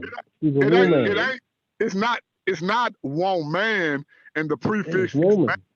It's man and the prefix is one. Thank you, bro. Thank you. Right. Thank you. That woe is for the womb. Thank She you. carries. Thank you. And they try to make it seem as if, oh, how can we get woman out of man? We're not talking about. Huh? We're talking about the first beings created. It's just like asking what comes first, the chicken or the egg. The chicken had to come first in order to lay the egg, because if the egg came first, the chicken wouldn't know what to do. Man had Right. to come first. Right. Men are the protectors. Eventually. Men are the overseers. Men are the Right. workers. Women are helpers to the man. So for That's it. anybody That's who all she believes is. Mother Earth and Mother this, no. Mm. Men had to come first. Not that man gave birth to a woman. What came first? No. Creation. Hey, Man had to Right. come first, because if a woman came first, she would be no different than a 4-inch chihuahua in the jungle with Mhm. lions and jaguars and all. Mhm. Like, come on, man, Mhm. wake up. I'm sorry, y'all. Mhm. that No, that you also you that you right. you just made me create a theory in my head about that whole No, story for Adam and Eve. Willie. This Yeah. why I'm asking you a friend Yeah. request. Now we're Yeah. talking about we're talking about the music industry, and I'm not trying to go off subject, but just based off what you said, I know that me and you can agree on more subjects than one that don't have nothing to do with this subject, but I'm not trying to take it off this Right. subject. So, Yeah, bro, I got hey, you. bro, Yeah, y'all good though. Willie, I don't even know you yet, and I love you, bro. Believe that. I don't even know you. Yeah, Jake. Hey, Jake, that's my I cut him in the sun. Hey, we've been friends for a good minute, man. You know, That's a real cousin. my old lady knows his old lady. Yeah, Cousin? yeah, he lived right down the street from me, man. He just Okay. dropped me off, as a matter of fact. Yeah, that's why he got in, because he heard me talking on this, and he was like, "Yo, I wouldn't mind getting into that, you know." And I said, "I know, because it's not a good time waster. It's not a video game. You know, it's actual input, you know what I'm saying, that you're going to get information, like real information, like it ain't the stuff you're going to get anywhere else, because the people on here is righteous in whatever they are. That's Christian, Muslim, 5%, whatever you are, you righteous. You know what I'm saying? And that's really all you need to be in this group. On some type of righteous path, dog. That's it. I'm going to add you to the see the world do better, you want to do better. Yeah. I'm gonna figure out what your name is for us to add each other on Facebook and YouTube and stuff like that, man. I'm a Christian too, bro. I believe in the Bible wholeheartedly, man. And like I say, we have these type of discussions and topics all the time. Most likely it's on the weekends, Friday, Saturday, Sunday, man. And you're welcome, bro. You're welcome to join any conversation that we're having, man. We have debates. We have or bring up one. If you got a good topic, bring up a nice topic. You know what I'm saying? We'll roast on that. All I ask is don't get offended though. If somebody want to challenge something that you said, don't get offended, because we have debates. I am not easily offended. Let me just let you know that right now. I love that, then, bro, because we have some people in our group who are not Bible believers, and I'm not saying everybody have to be, but you can be saying something that's straight true. Put like this: you can be saying that 2 + 2 = 4, and you're gonna meet somebody who's gonna tell you that 2 + 2 = 16, and it is what it is. You just have to go and prove your point. So I just want to put that out there. But to get back to the topic before we close out, Brother Walter, give your last spiel on what you want to say about this topic. I'm going to give Brother Marlon a chance after you, Brother Willie a chance after him, and then we're going to go and close out. Right. All right, but you know what I'm saying, man, it's like, you know, again, bro, you know, I came in a little late, man. You know what I'm saying? One of my dudes hit me up, and then I came in a little late. But yeah, man, like the direction, the direction, man, is obvious to see.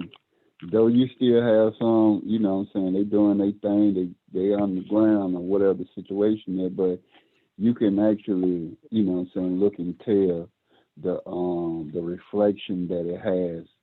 So, you know, just going beyond the talking, because we had to go through it in our era, but, you know what I'm saying, letting people know that, you know what I'm saying, you know, you're responsible for your actions, bro.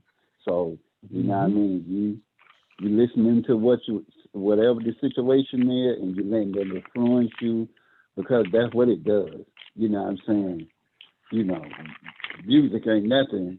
You know, that's the only thing that can cross both hemispheres of your brain without your permission. Because the lyrics work the right side, the music work the left. You know what I mean? So that's why with certain songs, they play the intro first before any lyrics come in, because, you know what I'm saying, that actually set the mood of the song, whatever it is. And it's some science behind writing songs and getting it sold. And, you know what I'm saying, like what makes songs popular. Because there's certain keys that you can play to make a popular song. And another thing is, like, even something that I learned, even if a person in their own mind say, okay, I'm going to sell my soul, because what selling, you can't sell something you don't have. But what you actually giving up is what brother, you know what I'm saying, Jacoby was talking about, you know what I'm saying, the morality, the dignity, the integrity, the character, something that you stand for. That's all they want to break you of, you know what I'm saying? So in saying that, it's like you could say to yourself, man, I heard about the Illuminati. I don't know if it's real or not, but I heard about it. When if I sacrifice or do this, then I'll look and be famous. That ain't how it works. It actually works that it's just like what Jay-Z said, you know what I'm saying? Secret society, all we ask for trust. They had to choose you, brother. You don't get to choose them. He said If what you doing don't line up with what they got going on, or they feel like you are an influence, bro, you can kill as many chickens and tell on as many people. You can 6ix9ine everybody in your neighborhood, but it doesn't matter if it don't go along with what's already been put in place. And some people don't want to give it. I'm sorry, while you closing out, I want you to speak on this, because I know everybody remember this, and I want you to be short so I can let more of them close out. You remember when Cat Williams was the top comedian of the time and all of our generation?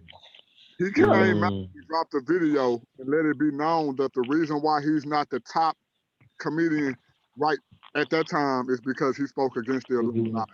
Speak on that. He wouldn't kick no ass. I was about to say that. You know what I'm saying? He ain't kiss no ass. Cat Williams tell you what it is. It was one of the Chronicles, and the thing is that bro, how they got bro, because again it's psychological. How they get bro is through his reaction, and then they chop it up, and then they cut the narrative. Cat always been like that type of person, that fiery type person in his character or whatever situation is. But just like what he said when, but just like what he said when he was on, I think it was Big Boy Radio or whoever it was, when they, you know what I'm saying, when they decapitated, Dave Chappelle. The reason is because he was called the pilot boy when the Dave Chappelle show was popping. Dave Chappelle is a smart dude. But he was called the pilot boy back in the day because he had so many pilots. You know what I'm saying? He set the record for having so many pilots on He actually made more money for the contract than it was actually given to him. So he supposed to actually got $500 million for his deal, but the corporation said that's too much money to be giving you. So they said we're gonna give you 10%. And that was the $50 million come from. And he said, no, that ain't how they work. What will my fans think if they find out that y'all giving me $50 million for some that in skipping the other 450? The industry said they'll believe whatever we tell them. He said, "Oh no, it ain't going down like that." Knowledge. It's no different than how they did Michael Jackson. Michael Jackson, when he got on the plane, from Oakland to wherever he went, bro, by the time he touched down, people had already said he turned down this. He was a crackhead. He was going off in this. He was doing, bro. It was less than an hour. So that shows you how. And then when he said he was done with it, he went to Africa. Bro, he was sitting up in there. He said that's the best piece he ever had because you can never Africa, y'all. He said Africa. He said you can never be unfamous. You can never be infamous. You know what I'm saying? But because people gonna know you. He said, bro, that's the best piece he ever had because didn't nobody really know him like that. So, but he said while he was chilling, wherever he was chilling at, he got a call from his dude, and the dude said, bro, you all right? He like, yeah, I'm cool. He said, have you watched the news? He said, wow, bro, what's going on? He said, I ain't watching nothing. I'm chilling. I ain't connected to no social media, all that. I'm chilling. Me and my family cool. And then he said, bro, get on the news, bro. They saying some stuff about you. He said when he turned on, and they saying all kinds of stuff, how he going against the corporation and he a crackhead and he this and he that. He said, bro, he realized then the power of, you know what I'm saying? So Cat even came out and said that, bro. He said they decapitated the king right in front of us and none of us said anything. And he was like, you know what I'm saying? So that's the same thing same thing they did with Cat when Kevin Hart came. Before we go down them rabbit holes, we might gonna have to do a part 2 of this show. And take it off a wrap and just talk about the entertainment business as a whole. I want you to close out, let people know where they can do it, let people know what you're about, and I want to pass it to Marlon and then pass it to Willie Lynch. Man, listen here. Let me tell y'all something. My name is Walter Johnson. I'm your brother in the Walter. Lord, man. I just be chill. You know what I'm saying? I just be chilling, man, cooling. And you know what I'm saying? Right now, you know, yeah, you know what I'm saying? Right now, you can just, you know what I'm saying, follow me on Facebook, man. Just, Walt Jr., you know what I mean, at Facebook, you know what I mean? Here, my boy Takeover, you know what I'm saying?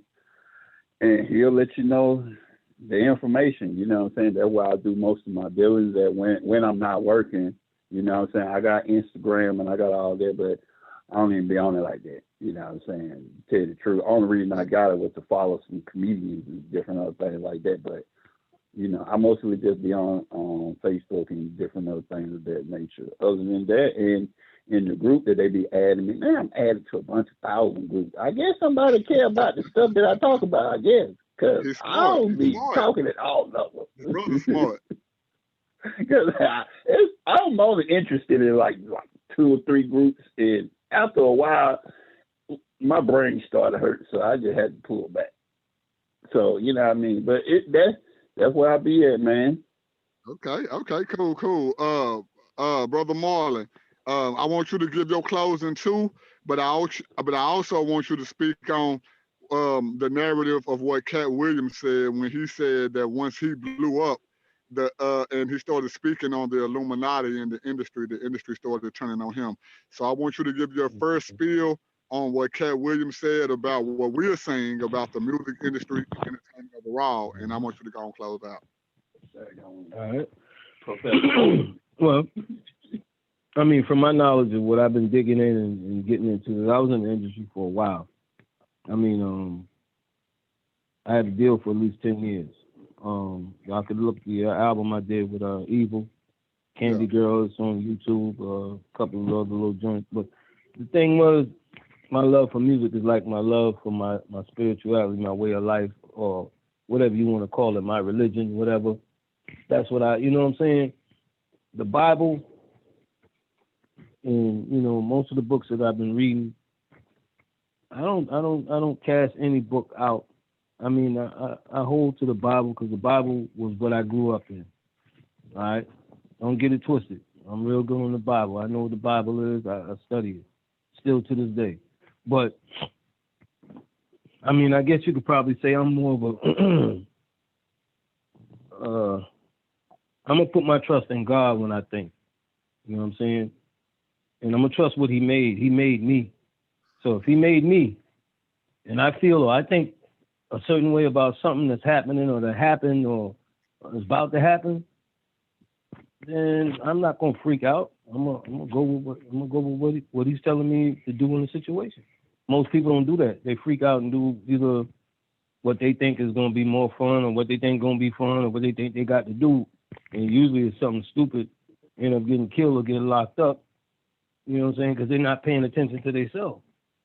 If you paid attention to yourself, we would not do some of the stuff. That's why we got to understand our minds are not our own, man. We don't even control ourselves, bro. And that's the biggest thing I keep telling us. That's the biggest thing. And, you know, that's pretty much where we are as far as we are today with music and anything else. And I just want everybody to understand, try to take your mind back and control some things and most things about yourself and stop letting TV, movies, whatever, that's entertainment. It's all in, if it could be put on the screen and you can watch it, that's entertainment, man. Yeah. And that's all it should be. Where can they find you? You can get me at Marlon Simmons on Facebook. Marlon Simmons on Facebook. Yasmal45 on IG. Okay, Brother Willie, man. If you wanna add to what we said about Cat Williams or anybody like him who exposed the Illuminati and the inner workings of the entertainment industry as a whole, go ahead, and I want you to give your closing speech and let people know where they can find you at. All right. Yeah, my name is Willie Lynch. You know, I'm known as a geek, but I'm from the ghetto, so I just put those two together, ghetto geek. But yeah, about Cat Williams, I mean, honestly, I felt like Cat Williams, when he first came to the scene, he was practically one of the realest people that I've but realest person that I've, seen in a while. Next to somebody like Dave Chappelle and Eddie. I could say Eddie Murphy too, because he's kind of low key, say the kind of slick things, but be telling the truth.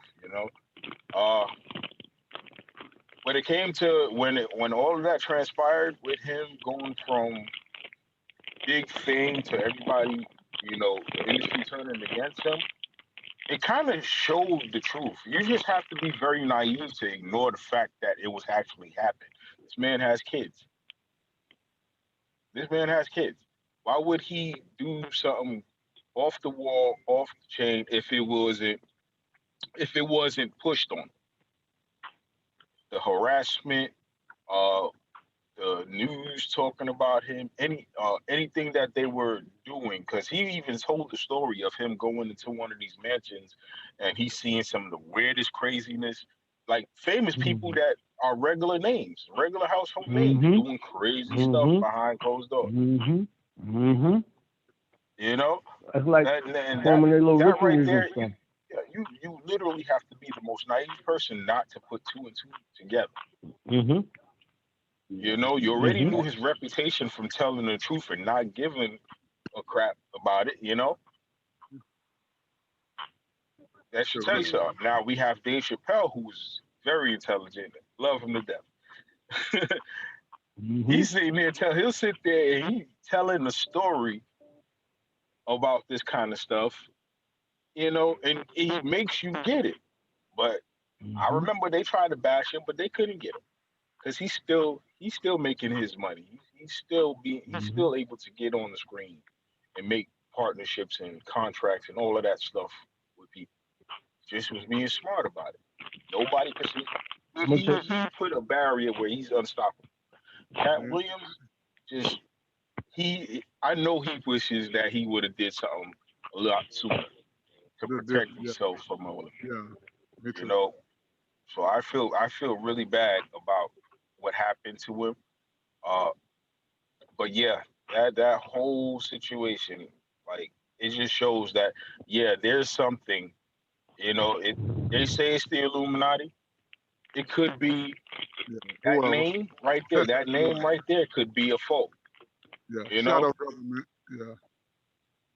And what I'm saying, the brother finna close out, what I'm saying? But another person who used to tell the truth, jokes wasn't all that received, but but what he was saying, if you listen to him, another dude who was out there putting it out there overhead was Paul Mooney.